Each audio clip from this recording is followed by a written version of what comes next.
Halo teman-teman, salam sehat selalu untuk kita semua. Salam sejahtera dan semoga Anda juga bersama dengan keluarga baik-baik saja di rumah. Tetap semangat dengan Bung Ropan. Dan kali ini saya akan berbicara pertandingan pembukaan Piala Dunia, di mana kita tahu bersama tuan rumah Qatar akan memainkan laga pertama ketika mereka menjadi tuan rumah. Ini dalam sejarah mereka ini untuk pertama kali ya. Tim dari Timur Tengah itu menyelenggarakan Piala Dunia setelah Asia juga pernah pada 2002 di saat Korea dan Jepang secara bersamaan menyelenggarakan Piala Dunia ketika itu dan berhasil tampil sebagai juara. Nah, sekarang Qatar menyambut 31 tim lainnya, dengan mereka tentunya akan 32 tim yang akan berlaga dan memainkan 64 pertandingan selama 28 hari. Piala Dunia yang terpendek sejauh ini dalam 44 tahun terakhir setelah 1978 Argentina menyelenggarakan Piala Dunia di negara mereka dan Mario Kempes dan kawan-kawan menjadi juara setelah mengalahkan Belanda 3-1 di final. Nah, apakah Qatar akan membuat sensasi besar di Piala Dunia kali ini di saat mereka menjadi tuan rumah? Kita nantikan dalam duel mereka melawan Ekuador di grup A, karena grup A ini juga dihuni oleh favorit tim oranye Belanda di samping juara Afrika Senegal. Nah, bagi pasukan Felix Sanchez yang menangani Qatar, mereka punya obsesi tentunya di depan publik mereka untuk bisa memenangkan laga pertama melawan Ekuador. Tidak mudah memang mengalahkan Ekuador yang menempati peringkat keempat di zona Amerika Latin ini, ya, karena Ekuador juga memiliki pemain-pemain yang bagus. Ya, tim yang diasuh oleh Alvaro Gustavo ini bukan tidak mungkin juga akan meredam dan bahkan mengalahkan Qatar di depan pendukung fanatik mereka.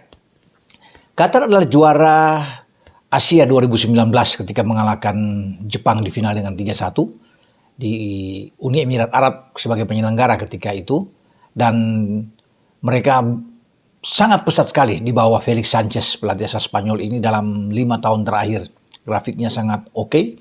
Mereka memiliki seorang striker yang haus gol, Almos Ali di garis depan, dan pasti bagi Gustavo sebagai pelatih Ekuador tentunya sudah melihat video-video tayangan tentang calon lawan mereka, Qatar.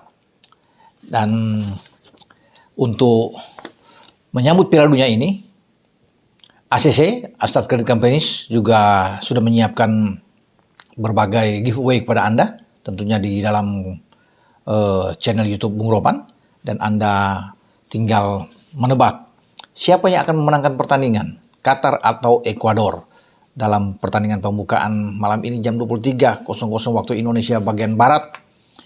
Kalau Anda memilih Qatar, silakan tentunya skornya berapa, atau Anda memilih Ekuador, tentunya dengan skor berapa. 5 pemenang akan menerima kaos keren, ya, seharga hampir 1 juta rupiah. Ini kaos bukan kaos, maksud saya jaket Varsity seperti yang saya pakai ini. Ini keren, persembahan dari ACC buat Anda semua, dan sebelum-sebelumnya juga banyak teman-teman yang sudah mendapatkan ini. Tapi siapa tahu sekarang giliran Anda untuk bisa menebak dengan tepat. Jadi hanya 5 pemenang ya. Jadi kalau ada yang tepat menebak itu 100 orang, 200 orang, 1000 orang, itu harus diundi, cuma 5 dapat. Jadi, tapi ini akan terus sepanjang Piala Dunia sampai final. Jadi pasti mungkin Anda akan kebagian juga. Kali ini 5 jaket keren ya, yang tebal ini Anda bisa pakai dari ACC jika Anda tepat menebak hasil pertandingan pembukaan antara Qatar dan Ekuador. Nah, Qatar selain saya bilang tadi ada Almos Ali, ya, mereka punya Abdul Aziz Hatim, Karim Badrou, juga Hasan Al-Haidos ini, pemain senior yang harus diantisipasi pergerakan dia, ya, di membantu bagi Almos Ali yang ada di depan sebagai gelandang serang yang baik. Ada Akram Afif juga. Ini juga bagi Gustavo harus menyusun strategi yang baik ya.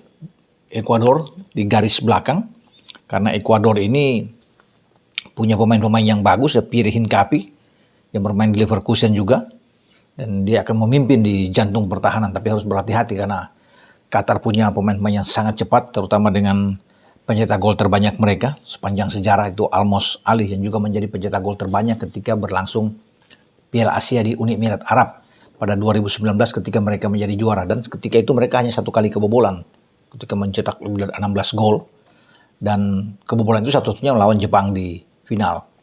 Dan saya rasa bagi Ekuador, mereka tahu tekanan akan mereka dapatkan, dan ini juga laga yang sebelumnya berhembus kabar yang tidak bagus, tidak sedap memang, di mana disinyalir bahwa duel ini sudah diatur, ada match fixing di sana, ya, di mana juga Qatar disebut-sebut akan memenangkan laga dengan 1-0.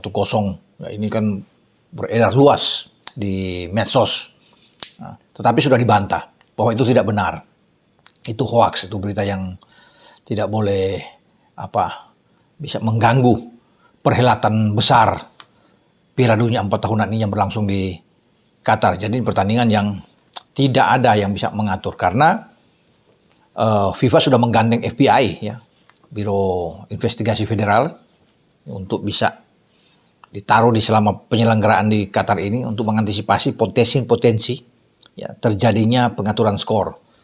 FIFA sudah melakukan itu dan rapat sudah terjadi pada bulan Oktober yang lalu untuk merangkul FBI ini, dan bersama-sama akan bekerja berkolaborasi untuk terus menjaga agar Piala Dunia ini berlangsung dengan aman, ya, dari orang-orang yang tidak bertanggung jawab yang ingin mengatur skor, karena ini bisa juga terjadi, dan itu sudah berhembus di awal dengan laga pembuka ini. Tapi setelah ada bantahan dan itu tidak benar, ya, saya rasa ini pertandingannya akan berlangsung seru di Al-Khor ini dengan laga yang sangat menentukan di partai ini, karena siapapun yang menang membuka peluang untuk bisa lolos ke babak selanjutnya, terutama bagi tuan rumah Qatar yang punya ambisi besar, ya, untuk mengikuti setidaknya langkah dari Korea Selatan yang melaju ke babak semifinal ketika Piala Dunia itu berlangsung di Asia dengan Korea dan Jepang menjadi penyelenggara, dan mereka hanya kalah lawan Jerman 1-0 di semifinal. Itu prestasi puncak tertinggi dari tim Asia selama ikut di Piala Dunia, dan Qatar ingin mengikuti itu. Memang berat kalau melihat dengan pesaing-pesaing yang luar biasa, ya, yang ada. Argentina, Brasil, ya, Jerman, Prancis, Inggris, Spanyol, ini Belgia, Portugal, Belanda. Semua tim-tim yang oke, yang berpotensi untuk bisa menjadi juara dunia di Qatar.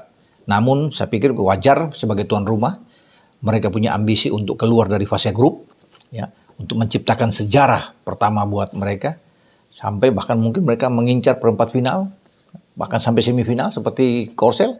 Siapa tahu, tergantung dari pertandingan pertama ini yang menentukan. Karena kalau mereka kalah dari Ekuador, ini berat.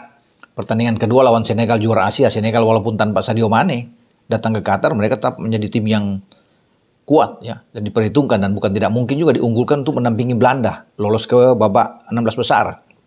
Nah, pertandingan terakhir bagi Qatar itu akan menghadapi Belanda, dan ini akan semakin sulit jika mereka kalah dari Ekuador. Makanya satu-satunya jalan untuk membuka peluang mereka harus menang. Ya, kalau imbang pun masih sulit untuk bisa melihat bahwa mereka punya peluang lolos ke babak selanjutnya. Karena Senegal dan Belanda ini adalah tim yang sangat kuat yang bisa mengalahkan Qatar. Itu ya kita akan nantikan. Sama juga dengan Ekuador, ya, pasti mereka dengan pemain-pemain senior seperti Ener Valencia. Kemudian kita akan menunggu gelandang terbaik mereka yang masih muda, yang diincar banyak klub besar, ya, dengan Moses Caicedo ini, ya, yang bermain sebagai box to box, dan namanya itu lagi naik, ya, ketika bersama dengan klub di Liga Premier Inggris, Brighton and Hove Albion. Dan Caicedo ini pasti akan menjadi pemain yang juga diincar oleh pemain-pemain Qatar, karena kalau dia lepas berbahaya untuk mengalirkan bola kepada Ener Valencia, karena Ekuador juga selain Caicedo punya pemain seperti Plata, ya, di sana. Kita bisa akan melihat Estupinan juga yang bermain di Brighton, ini pemain yang oke. Carlos Gruezo, ya, ini pemain yang baik. Romano Ibarra dan Jurkaev Resko. Inilah pemain-pemain terbaik yang ada di Ekuador, ya. Karena Ekuador kalau bisa menang 3 poin, Ya, mereka lebih tenang dalam pertandingan untuk bisa mengatasi pertarungan kedua mereka melawan Belanda dan juga terakhir melawan Senegal. Ini pertandingan yang saya rasa tidak akan berakhir imbang ya, bagi tuan rumah. Ini harus bisa memenangkan laga karena tuan rumah terakhir yang bermain imbang itu adalah Afrika Selatan setelah bermain 1-1 dengan Meksiko. Dua tuan rumah terakhir di partai pembuka Piala Dunia selalu bisa menang. Ya, Brazil menang lawan Kroasia 3-1 dan Rusia menang melawan Arab Saudi dalam pertandingan pembukaan 4 tahun lalu di Rusia dengan 5-0 ketika itu. Sekarang giliran bagi Qatar tentunya untuk membuktikan bahwa mereka sebagai tuan rumah yang bisa mengikuti langkah Brasil dan juga langkah dari Rusia untuk memenangkan pertandingan pembukaan ini yang sangat penting karena saya katakan 3 poin ini krusial bagi kedua tim, bukan saja Qatar tapi juga diincar oleh Ekuador. Ya, sampai di sini saya berbicara tentang Piala Dunia ini. Piala Dunia selalu diincar oleh banyak tim. Piala Dunia yang sejak 1974 Piala Dunia dirancang oleh seorang desainer yang bagus, Silvio Casaniga, dengan emas piala ini emas 18 karat yang ada di piala, kemudian punya berat 6,42 kg dengan tingginya 36,8 cm ya. Ini pasti diperebutkan oleh banyak tim dengan berhasil menjadi juara 5 kali, terbanyak di antara semua tim, dan Jerman 4 kali juara. Sayang Italia juga meraih 4 gelar juara dunia tidak ikut dalam perhelatan ini, sehingga ada satu hal yang sangat kurang di Qatar. Namun tetap masih ada Argentina yang sudah memenangkan 2 kali gelar, ada Prancis dengan 2 gelar, Spanyol 1 gelar, Uruguay juga mencetak 2 gelar juara Piala Dunia, dan Inggris 1 kali Piala Dunia. Siapa yang akan menjadi juara kita masih akan menunggu sampai tanggal 18 Desember yang akan datang. Oke, terima kasih dengan para sponsor di channel YouTube Bung Ropan, Astra Credit Companies, ya, ACC, dengan Dabinter jagonya pompa air, Resto Delis, juga Croissant dan Kopi Tubruk Gajah. Terima kasih untuk semuanya, buat teman-teman juga yang sudah men-subscribe channel YouTube Bung Ropan. Saya secara pribadi mengucapkan terima kasih banyak buat Anda semua, karena tanpa teman-teman channel YouTube saya ini tidak akan berkembang. Nah, itu harus diakui. Jadi sekali lagi saya, Bung Ropan, mengucapkan terima kasih banyak ya kepada Anda semua. Oke, ciao.